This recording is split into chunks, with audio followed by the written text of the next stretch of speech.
जय गुरुदेव। गुरु ब्रह्मा गुरु विष्णु गुरुदेवो महेश्वर गुरु साक्षात परब्रह्म तस्मै श्री गुरुवे नमः। ओम बालार्कमंडला भासाम चतुर्बाहुं त्रिलोचनां पाशांकुशवरा भीतिर्धारयन्तीं शिवां भजे।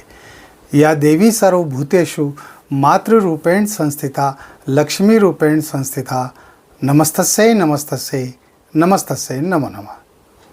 प्रिय दोस्तों नमस्कार। सिद्ध साधनाएं चैनल पर मैं आप सबका हार्दिक स्वागत करता हूं, अभिनंदन करता हूं। आशा करता हूं आप राजी खुशी से होंगे, कुशल मंगल से होंगे। आप सबकी कुशलता की कामना मैं माँ भगवती से, माता माँ काली से हमेशा करता हूं। दोस्तों इस वीडियो में मैं आपको यक्षिणी साधना बताने जा रहा हूं। मेखला यक्षिणी, इसको मदन मेखला यक्षिणी भी कहते हैं। और ये यक्षिणी बहुत ही बढ़िया है, बहुत ही ज़बरदस्त है और इसकी साधना भी ज़्यादा कठिन नहीं है। हालांकि यक्षिणियों की साधनाएं तो कठिन होती है, मंत्र जप तो करने ही होते हैं, विधि विधान तो इनका पूरा होता ही है। तो इसके बारे में मैं आपको संपूर्ण जानकारी प्रदान करने जा रहा हूँ। वीडियो खास होगा, पूरा देखें, स्किप ना करें। चैनल पर नए हो तो चैनल को सब्सक्राइब करें, लाइक करें, अपने दोस्तों में ज़्यादा से ज़्यादा शेयर करें ताकि हर व्यक्ति हमारे इन प्रयोगों का लाभ उठा सके और नई नई जानकारियों को उनकी पूरी विधि के साथ प्राप्त कर सके। बेल आइकन को प्रेस करके ऑल पर क्लिक करने से आपको हमारे वीडियो का नोटिफिकेशन तुरंत मिल जाएगा। दोस्तों यक्षिणियों की दुनिया बड़ी अजीब होती है, बड़ी निराली होती है, अच्छी भी होती है और ख़तरनाक भी होती है। दोनों ही होती। यक्षिणियाँ आसानी से सिद्ध होने वाली भी होती है और कठिनाई से सिद्ध होने वाली भी होती है। हाँ, तो हर यक्षिणी की 36 यक्षिणियाँ होती है और इनकी जो अलग अलग इनका विधान है इनको सिद्ध करने का।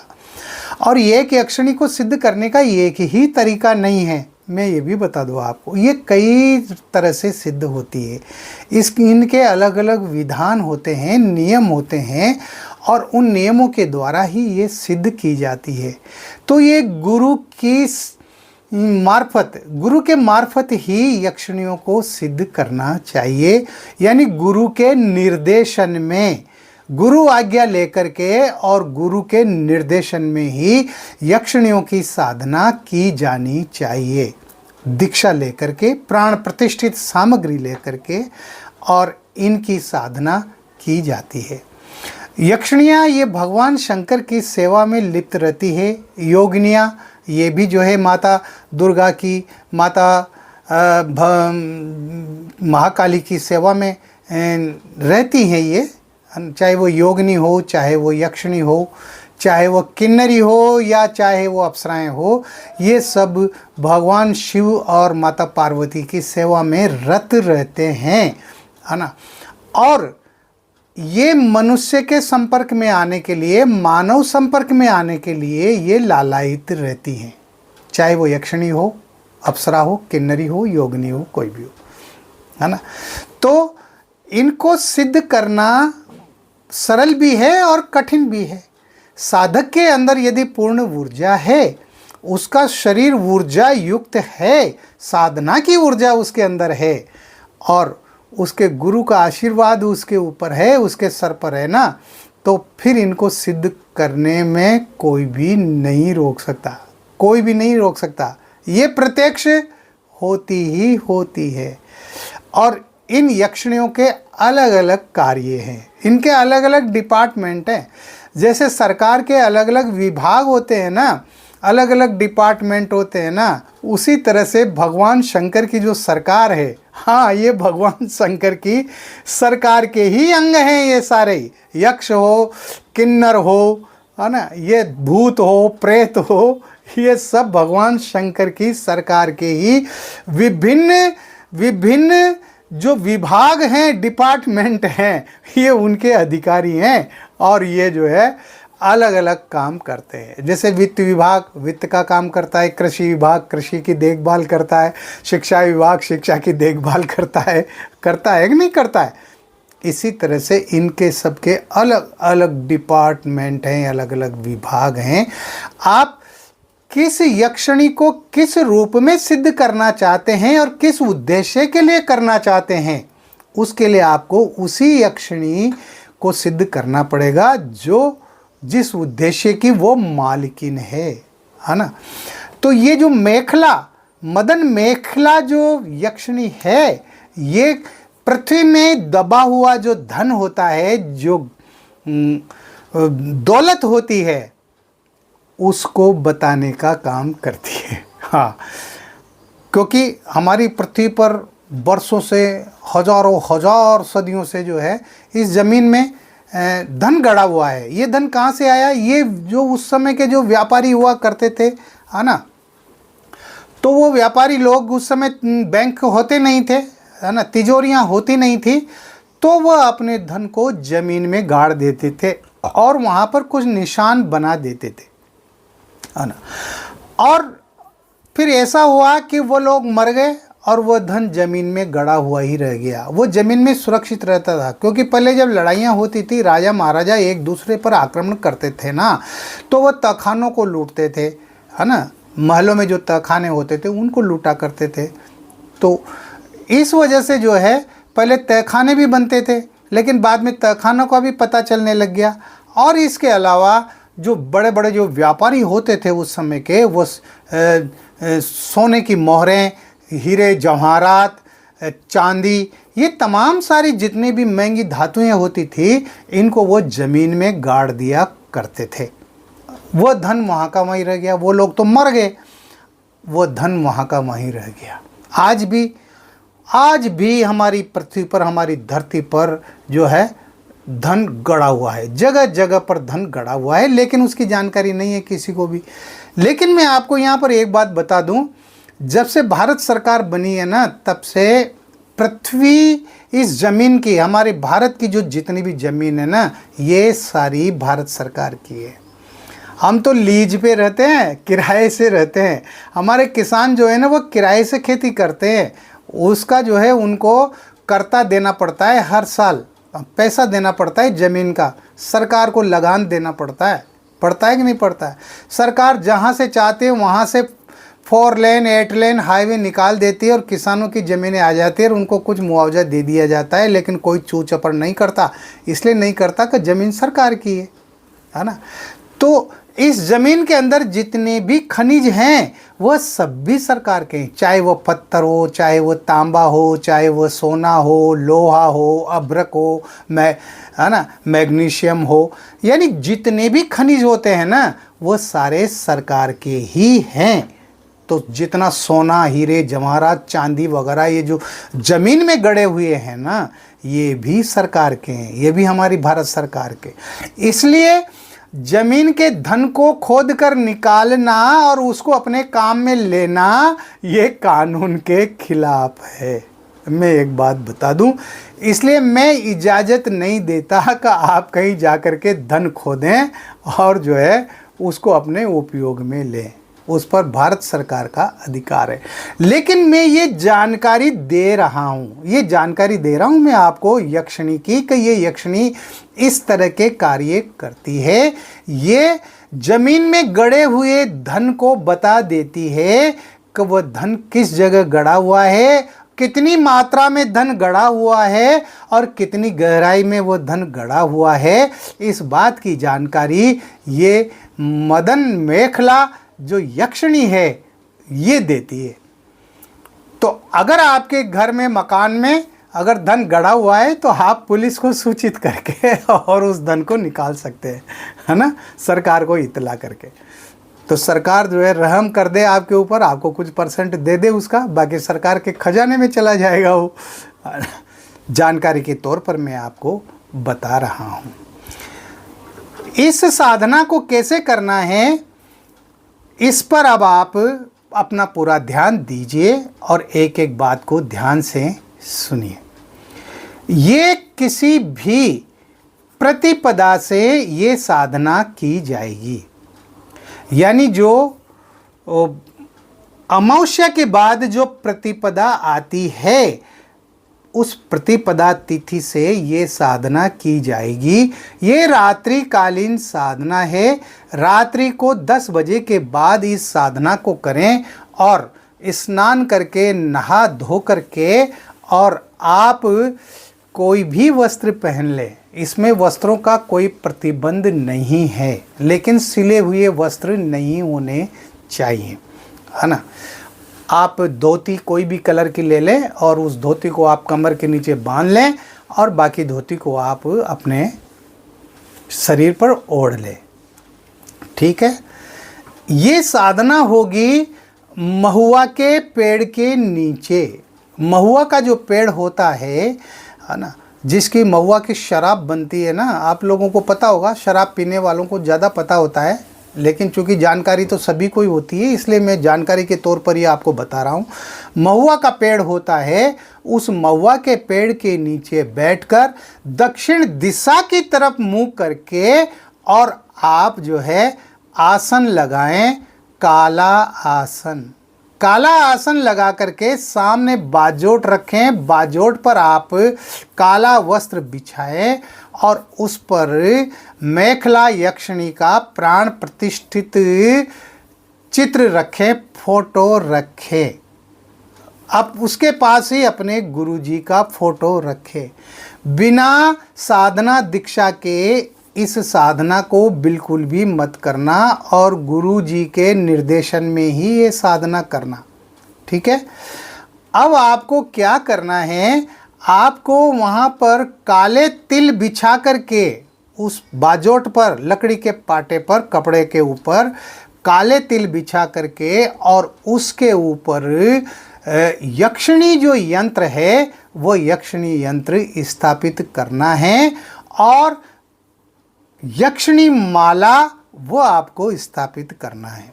यंत्र और माला ये दोनों भी प्राण प्रतिष्ठित होने चाहिए और आपको जो है दीपक लगा देना है, घी का दीपक लगा दे, सुगंधित अगरबत्ती लगा दे, है ना। आपके पास पुष्प होने चाहिए, आप पुष्प चढ़ा दें। अब आपको सबसे पहले अपना रक्षा घेरा लगाना है। रक्षा घेरा लगाना आप बिल्कुल भी मत भूलना।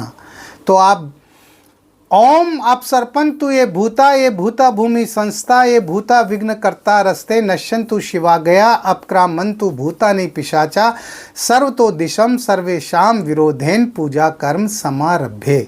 इस मंत्र को 2-3 बार बोलते हुए अपने बाएं हाथ में थोड़े से चावल लेकर के, अक्षत लेकर के और 2-2 4-4 दाने सभी दिशाओं में फेंकते हुए और जो है रक्षा घेरा लगा ले। इसके बाद आपको रक्षा माला आपके पास होना चाहिए, उस रक्षा माला को अपने गले में डाल ले।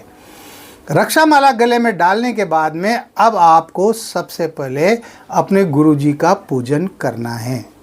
तो स्नान कराएं, तिलक लगाएं, अक्षत चढ़ाएं, पुष्प चढ़ाएं। इसी तरह से मेखला यक्षिणी का पूजन करना है, इसी तरह से यंत्र का पूजन करना है और माला का पूजन करना है। ये सब करने के बाद में आपको गुरु मंत्र की एक माला करनी है। तो जो भी आपके गुरु हैं उनके दिए हुए गुरु मंत्र की आप एक माला करें। अगर आपके गुरु डॉक्टर नारायण दर्शी माली जी हैं तो ओम परम तत्वाय नारायणाय गुरुभ्यो नमः इस मंत्र की एक माला करें। कोई भी गुरु नहीं है तो भगवान शंकर को गुरु मानते हुए ओम नमः शिवाय मंत्र की एक माला करें। गुरु मंत्र की माला करने के बाद में आपको संकल्प लेना है। तो अपने हाथ में संकल्प लें, दाएं हाथ में आप जल लें, जल लेकर के आप बोलें, हे गुरुदेव मैं आज से 15 दिन की साधना मदन मेखला यक्षिणी की करने जा रहा हूँ। मदन मेखला यक्षिणी मेरे सामने प्रत्यक्ष हो और मुझे वरदान दे, वचन दे, मेरी साधना में सफलता का आप मुझे आशीर्वाद प्रदान कीजिए। अपना नाम बोलना है शुरू में, मैं अपना नाम बोलें, पुत्र श्री अपने पिता का नाम बोलें और गोत्र अपने गोत्र का नाम बोले, निवासी अपने निवास स्थान का नाम बोले। उसके बाद में जो मैंने संकल्प बोला इस संकल्प को दोहराएं और आप उस जल को पृथ्वी पर छोड़ दें। ये आपका संकल्प हो गया। इसके बाद में आपको क्या करना है, मैं आपको साधना में सफलता का एक मंत्र है, वो मंत्र मैं आपको बता रहा हूँ। वो मंत्र इस प्रकार है, ओम ह्रीम ऐं कार्ये साफल्यम सिद्धिये ओम फट। ओम ह्रीम ऐं कार्ये साफल्यम सिद्धिये ओम फट। ये साधना सिद्धि का मंत्र है। इस मंत्र को आप 21 बार बोल लें। कितनी बार बोलना है? आपको सिर्फ 21 बार बोलना है। और 21 बार बोल करके इस मंत्र को, और फिर आप जो यक्षिणी माला है उस यक्षिणी माला से आपको जो है यक्षिणी का यानी मदन मेखला यक्षिणी का आपको मंत्र जप करना है। आपको प्रतिदिन 10,000 मंत्र जप करने ही करने। मंत्र छोटा सा है, कंठस्थ याद होना चाहिए, इसमें त्रुटि नहीं होना चाहिए। तो मंत्र इस प्रकार है, ओम क्रोम मदन मेखले नमः स्वाहा। ओम क्रोम मदन मेखले नमः स्वाहा। इस तरह से आपको इस मंत्र की 101 माला रोजाना करनी है। 101 माला हो जाएगी आराम से। सुबह 4 बजे तक आप आराम से कर सकते हैं। 10 बजे बैठेंगे तो 6 घंटे में आराम से ये हो जाएगा। बैठना तो पड़ेगा और मेहनत तो करना पड़ेगा, बिना मेहनत के तो कुछ होता ही नहीं है ना। आप इसको जो है किसी भी प्रकार की कोई भी मिठाई का भोग लगा सकते हैं। भोग लगाना भी जरूरी है और उस भोग को आप स्वयं ग्रहण करेंगे। इस तरह से ये 15 दिन की साधना है।